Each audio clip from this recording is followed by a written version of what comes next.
Sobat Fitur Cempa, beberapa hari ini ada yang sedang viral tentang sesaji yang kemarin diberitakan ada orang yang begitu benci, kemudian langsung menginjak-injak sesaji karena dianggap musyrik, dianggap bertentangan dengan keimanan atau ajaran agama Islam khususnya. Apa sih sesaji itu? Sesaji biasanya dilakukan oleh orang-orang ketika mengadakan ritual-ritual sebagai tradisi atau budaya di masing-masing wilayah yang ada di Nusantara.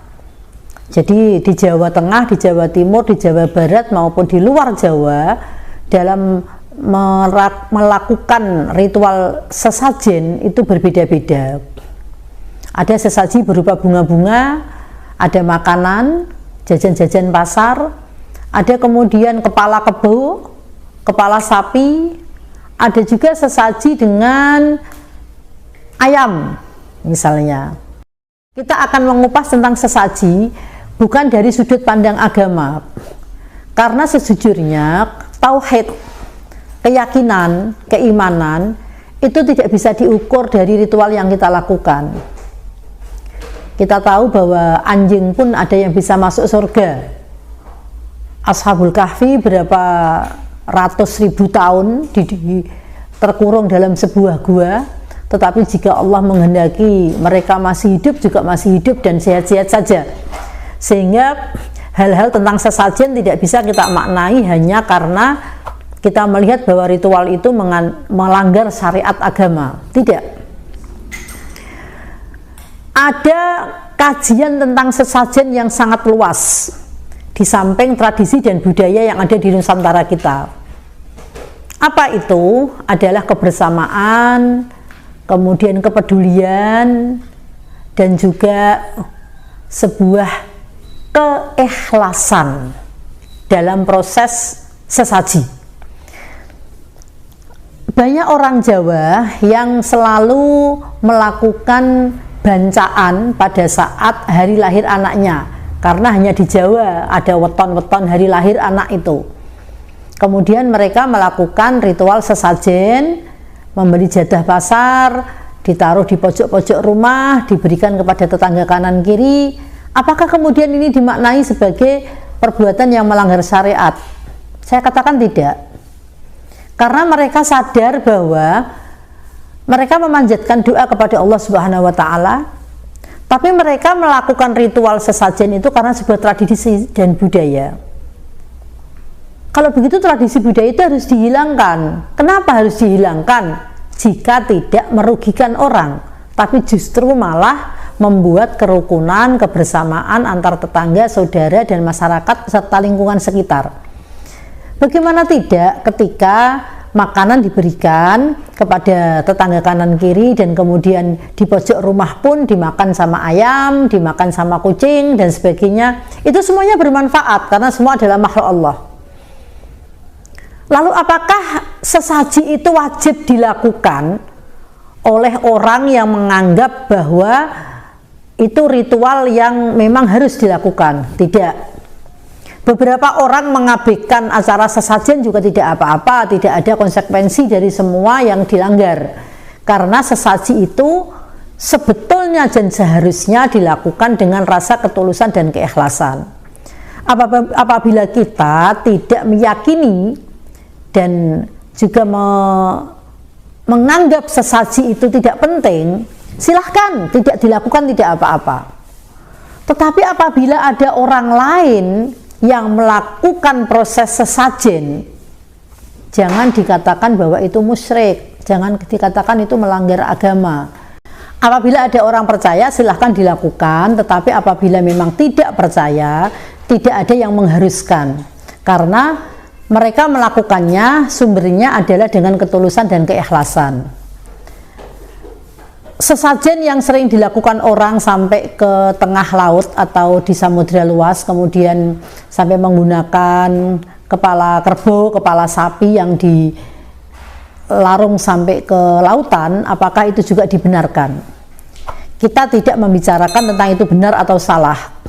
Tetapi apabila ada orang lain melakukan itu, jangan dianggap bahwa itu syirik. karena sesungguhnya apapun yang dilarung ke laut itu bermanfaat. Betapa samudra itu menyimpan kekuatan yang luar biasa.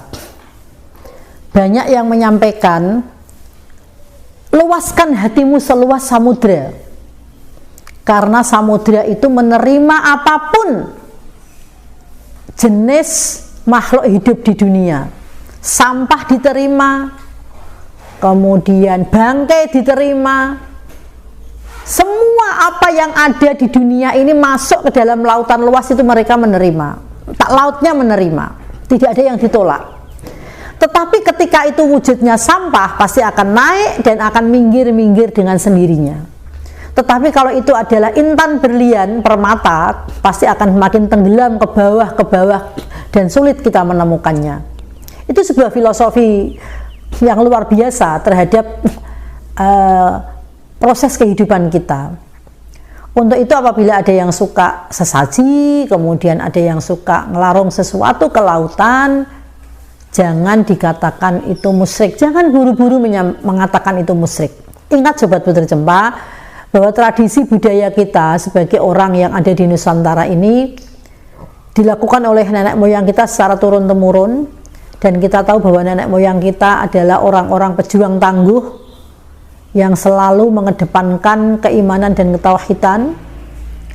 Hanya dengan bambu runcing mereka bisa merdeka, hanya dengan pekikan Allahu Akbar mereka bisa menyatukan seluruh Nusantara. Dan itu tidak lepas dari sebuah sejarah bahwa sesajen itu memang hampir tiap saat dilakukan oleh orang-orang di sekeliling kita. Lakukan jika memang kita mampu untuk melakukan, tinggalkan jika kita memang ragu-ragu mau menjalankan. Lalu apa manfaat sesajen itu sebetulnya? Apakah benar sesajen itu ada manfaatnya? Banyak sekali. Tidak hanya kita melatih diri untuk ikhlas mempersembahkan sesuatu yang kita berikan kepada alam semesta, tetapi juga sesajen mengajarkan kepada kita supaya kita mau memberi tanpa memandang backgroundnya siapa. Kita pernah ingat sejarah mengatakan ketika Qabil dan Habil saling berebut terhadap Iklimah, pada saat itu manusia baru kisaran 12 orang, tetapi Qabil dan Habil yang sudah saatnya menikah, mereka berebut untuk mendapatkan Iklimah, sementara Allah memberikan aturan bahwa si Qabil harus menikah dengan Labudha. Lalu apa yang diajarkan Allah pertama kali saat itu? Allah mengajarkan tentang pengorbanan. Berikan sesuatu apa yang kamu cintai, apa yang kamu miliki. Banyak orang mengartikan itu sebuah sesajen untuk bumi, tapi juga ada yang mengartikan itu kurban. Kalau kurban diatur di dalam Al-Quran, implementasi dari peristiwa menguji keikhlasan Ibrahim menyembelih Ismail, maka muncullah aturan menyembelih hewan kurban pada saat Idul Adha. Tetapi kalau sesajen itu bisa dilakukan kapanpun dan dimanapun sesuai dengan kondisi daerah masing-masing. Tradisi budaya ini boleh kita jaga, boleh kita lestarikan, tidak harus kita tahan, tidak harus kita larang. Karena fakta dan realita, banyak anak-anak kecil yang juga senang ketika di dekat rumahnya ada makam, kemudian di situ ada yang datang, tiba-tiba membawa ingkung, membawa nasi, dan mereka makan rame-rame dengan asik. Dan mereka menikmatinya dengan sukacita dan ceria. Ini menandakan bahwa semua yang kita lakukan, ritual-ritual yang kita jalankan, kita maknai secara positif saja. Untuk itu, sesaji lakukanlah jika memang kita ikhlas dan mampu untuk melakukan, tapi tinggalkan jika kita memang ragu dan tidak mau melakukan. Jangan melecehkan orang yang melakukan ritual sesajen, tapi juga kita tidak perlu memuji atau menganjurkan seseorang harus melakukan ritual sesajen.